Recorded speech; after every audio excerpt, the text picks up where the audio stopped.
Студиото со вас, Валентин Николовски. Почитувани гледачи, добро вечер. Вечерен преглед на најважните вести и теми на денот. Македонија е кредибилен сојузник на НАТО кој докажа дека во сите предизвици стоиме рамо до рамо со сојузниците. На 6 годишнината од членството на земјава во Алијансата, премиерот на државата порача дека и покрај големите државни отстапки, земјава сега е гарант за безбедноста во регионот. 6 години Македонија во НАТО е потврда на државничките политики на СДСМ, напиша опозицијскиот лидер Филипче.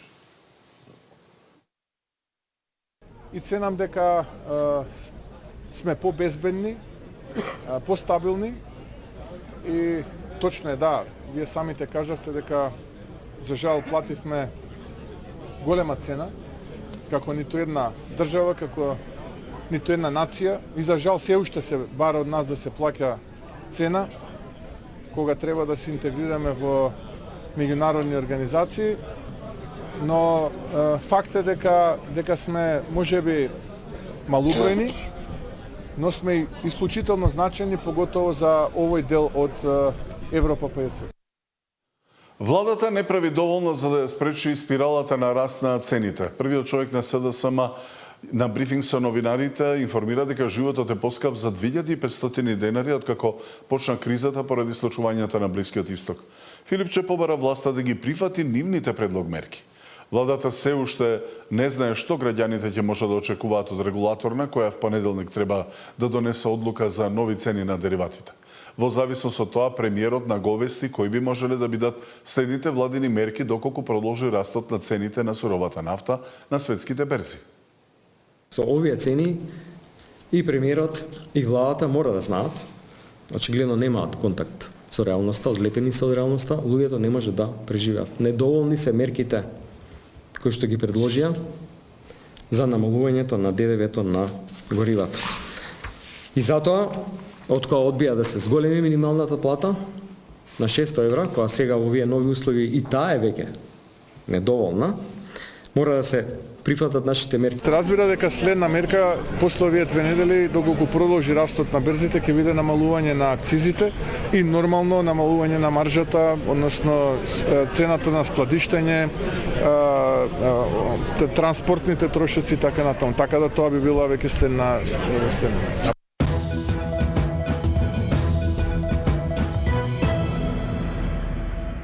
Лидерот на СДСМ Венко Филипче представи програмата со која ќе се обиде да привлече поголема поддршка од граѓаните на парламентарни избори.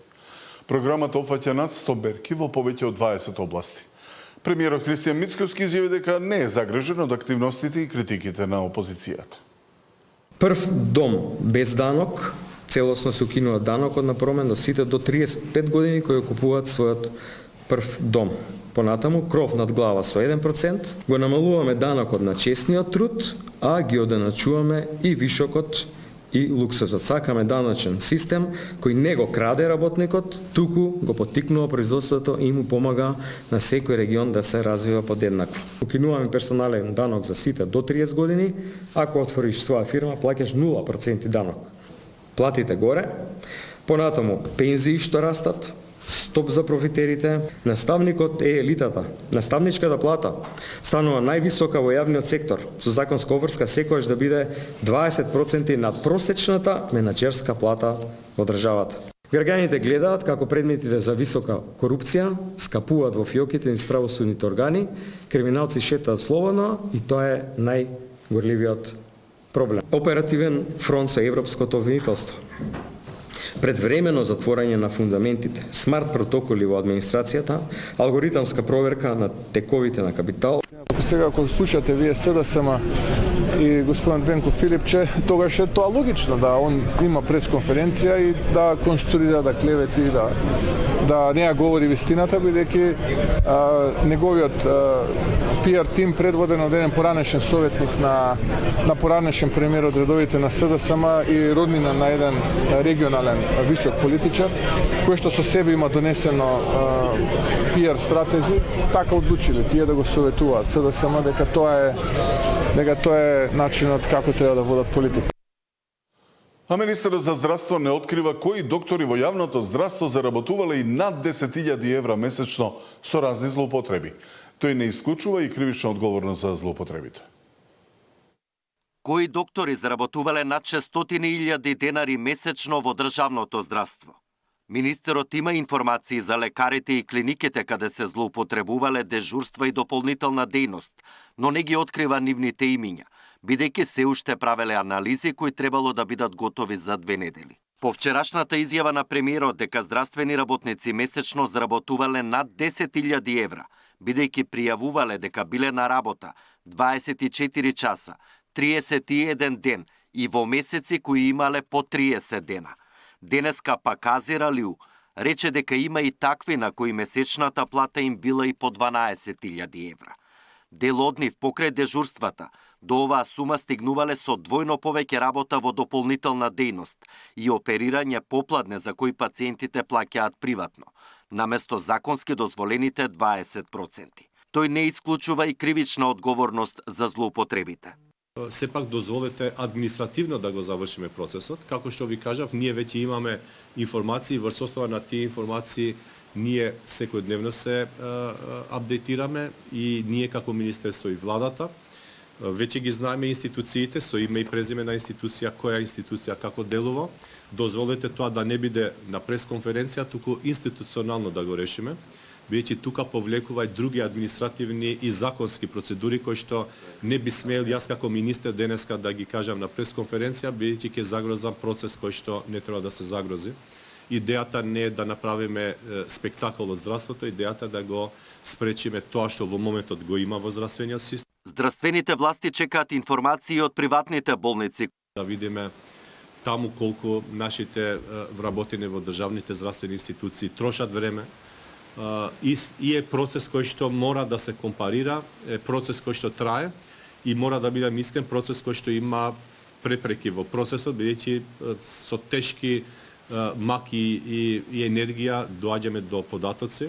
Додека се споредуваат податоците од клиниките и болниците, мој термин и на одите на фондот, здравствените власти најавија дека работното време и злоупотребите ќе ги контролирале со уреди во установите, на кои секој здравствен работник треба да се евидентира лично со отисок од прст. Министерот за здравство најави санкции за директорите кои покрај обврската редовно да ги ажурираат листите на чекање. Тоа не го правеле.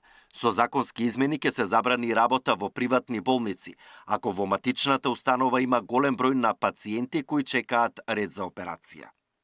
Александар Динев, Сител телевизија.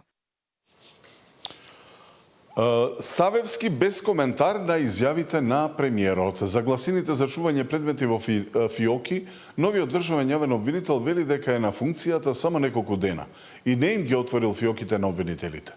Прво што направил и ќе прави во следниот период е средба со колегите од обвинителствата.